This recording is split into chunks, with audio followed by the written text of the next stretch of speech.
परभणी जिल्हा शिवसेनेचा बालेकिल्ला म्हणून ओळखला जातो आणि या बालेकिल्ल्यामध्ये 40 वर्षापासून आपल्या गल्लीपासून ते परभणी जिल्हा परिषदपर्यंत तळागाळातून आपल्या हाडाचं पाणी करून पक्षवाढीसाठी अथक प्रयत्न करणारा एक सामान्य कार्यकर्ता ते परभणी जिल्ह्याचा शिवसेनेचा जिल्हा प्रमुख। या माणसाला काल परभणी जिल्ह्याच्या जिल्हा अध्यक्ष जिल्हा प्रमुख पदावरून हटवण्यात आलं। इथं कुठेतरी एक नवीन पिढी शिवसेनेकडे जॉईन होण्याच्या मार्गावर होती, पण हा एक खूप मोठा धक्का आहे।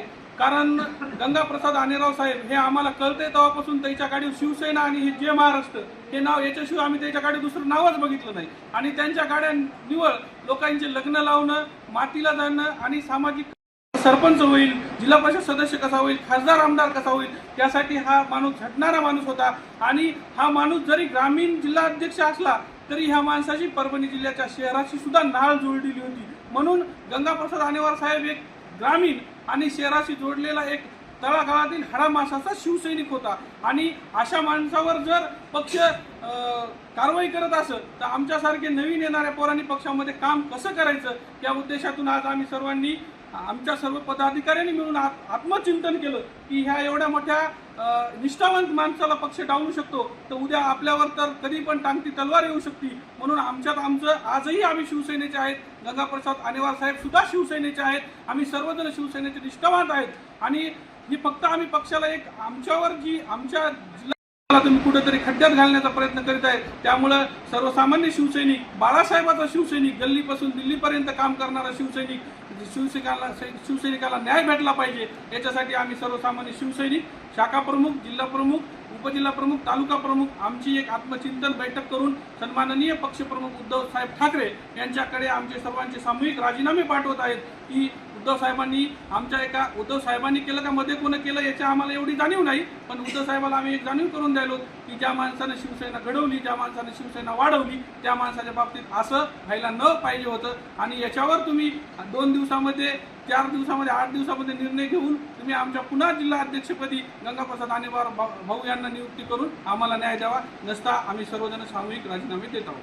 आताच आमचे सहकारी सर्वांसमान सांगितल्याप्रमाणे शिवसेनेचे जिल्हा प्रमुख सन्माननीय गंगाप्रसाद आनेराव साहेब आम्हाला जसं कळतं तसं ते शिवसेनेत, मला वाटतं त्यांचे 35-40 वर्ष शिवसेनेत गेलेले आणि अतिशय आम्हाला सगळ्यांना मार्गदर्शक म्हणून त्यांनी काम केलेलं आहे। आणि त्यांनाच काल पदावरून काढलं असं आम्हाला कळलं, आम्ही सगळेच व्यथित झालो आणि व्यथित होऊन आम्हाला वाटायला की पुढच्या काळामध्ये आमच्या देखील असल्या प्रकारचा अन्याय होऊ शकतो, म्हणून आम्ही आज सगळे एकत्र येऊन सामूहिक आम्ही राजीनामे दिलेले।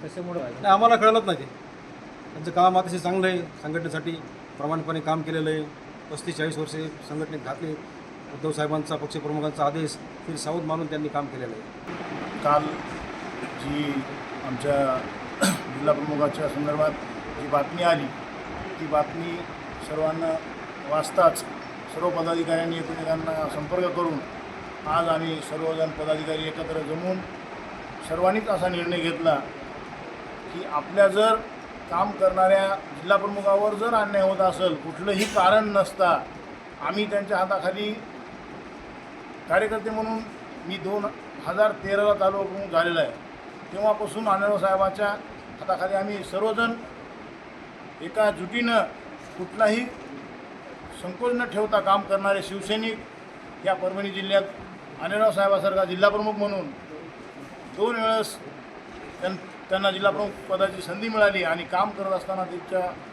माध्यमातून कुठलीही चूक न होता एक छोटेसं कारण म्हणून एक मीटिंग मुंबईला एका मीटिंगला गैरहजर राहिल्यामुळं जिल्हाप्रमुख पदावरून हटवण्याचं काम केलं। त्या मीटिंगला आम्ही सुद्धा 4 जण नव्हतो, त्याचं कारण लगनसराई, खूप मोठ्या प्रमाणात लगनसराईच्या तारखेत आणि आपल्याच पदाधिकाऱ्याच्या कुठल्या तरी जवळचे लग्न, कोणाच्या तरी घरातले लग्न, ह्या कारणावर आम्ही सगळेजण नाही गेलो। त्याच कारणावरून आपल्या जिल्हाप्रमुख पदावरून कमी करण्याचं काम केलं। मग त्याच कमी करण्याचं मागचं कारण म्हणून आम्ही सर्वजण एकत्र जमून आज आम्ही सार्वजनिक सामूहिक राजीनामा देण्याचा निर्णय घेतला. जिंतूर तालुका प्रमुख राम शर्मा. जेव्हापासून मला समजते तेव्हापासून मी शिवसेनेमध्ये काम करतो. आपले महाराष्ट्राचे माजी मुख्यमंत्री मनोहर जोशी सर ज्यावेळेस मुख्यमंत्री होते त्यावेळेस मी वयाच्या 21व्या वर्षी जिल्हा परिषद निवडलेली होती. माझं सांगायचं तात्पर्य एक आहे की मला जेव्हापासून समजते तेव्हापासून मी शिवसेनेमध्ये काम करतो. 2 वेळेस जिल्हा परिषद, 2 वेळेस पंचायत समिती मी लढलेली आहे आणि पक्षामध्ये मी इमानतद्वारे काम करतो. आणि जेव्हापासून माझ्याबरोबर आपले शिवसेनेचे जिल्हा प्रमुख गंगाप्रसादजी आनेराव हे बी आमच्याबरोबर काम केलेले आहेत. आणि आनेरावने स्वतः जिल्हा परिषद सदस्य होते, सभापती होते. पण काल जी एक बातमी आम्हाला कळाली की आनेरावला या पदावरून हटलं, तर ती बातमी ऐकल्यानंतर इतका म्हणजे आश्चर्याचा धक्का लागला की हे म्हणजे कसं काय झालं. की मला एकच पक्षाला विनंती होती की अगर सच्चा शिवसैनिकावर जर पक्ष जर अशी जर कारवाई करत असेल तर आम्हाला सर्व शिवसैनिकाला, आमच्या परभणी जिल्ह्याच्या सर्व शिवसैनिकांना, महिला आघाडींना आम्हाला खूप मोठा धक्का बसलेला आहे. तर आम्ही एक सामूहिक असा एक निर्णय घेतलेला आहे की आम्ही सर्व पदाधिकारी म्हणजे परभणी जिल्ह्यातले प्रॉपर आणि सर्व तालुक्यातले 90-95% पदाधिकारी, युवा शिवसेना, महिला आघाडी आम्ही सर्वजण पक्षाकडे आम्ही सर्वजण राजीनामा देत आहोत. प्रमुख गंगाप्रसाद आनेराव साहेब यांच्या काल जी आम्हाला बातमी कळाली की बाबा जे शिवसेनेचं बाळकडू जे पेळलेलं आहे, ज्या माणसांना आतापर्यंत शिवसेनेचे 37 वर्षे शिवसेनेमध्ये एक निष्ठेनं राहिलेल्या माणसाला आज पक्षाकडून ही वागणूक येत असेल तर आमच्यासारख्या सामान्य कार्यकर्त्यांना काय करायचं. की आपल्या जिल्हाप्रमुखाला मी उदाहरण देतो, माझी कालची होऊ घातलेल्या जिल्हा परिषदमध्ये परभणी जिल्ह्याचा पक्षाचा कोणताही पदाधिकारी परभणीमध्ये आला नाही.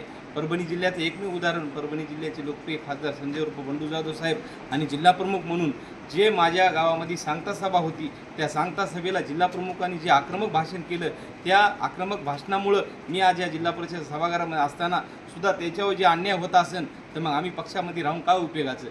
या कारणास्तव सर्व पदाधिकाऱ्यांनी आज जिल्ह्याच्या सर्व कार्यकर्त्यांनी राजीनामा देण्याचे ठरविले आहे.